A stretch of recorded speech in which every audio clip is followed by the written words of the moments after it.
Welcome to the Slop Farm. Enjoy the video. In this video, I will compare the Nissan Rogue versus the Qashqai. These two popular Nissan SUVs cater to different markets, with the Rogue being a staple in North America and the Qashqai dominating sales in Europe and other regions.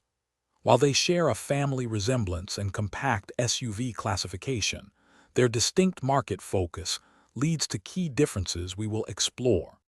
When it comes to size, the Nissan Rogue typically boasts larger dimensions, providing more interior room and cargo capacity.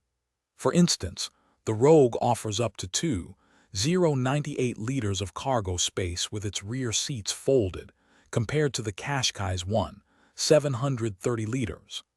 The Qashqai, being more compact, is often favored for its agility in city environments, while the Rogue's larger stature appeals to those needing more space for families or longer trips. Under the hood, you'll find distinct performance profiles. The Rogue often comes with a more powerful engine, such as a 1.5-liter turbocharged 3-cylinder delivering 201 horsepower. The Qashqai, on the other hand, frequently features a 2.0-liter 4-cylinder engine producing around 141 horsepower, prioritizing efficiency for urban commutes. Both vehicles are well equipped with modern technology, including advanced driver assist features and comprehensive infotainment systems, ensuring a connected and safe ride. Inside, both the Rogue and Qashqai offer comfortable cabins with thoughtful design and practical storage. The Rogue may offer more legroom in the second row and an optional third row in some markets, appealing to larger families.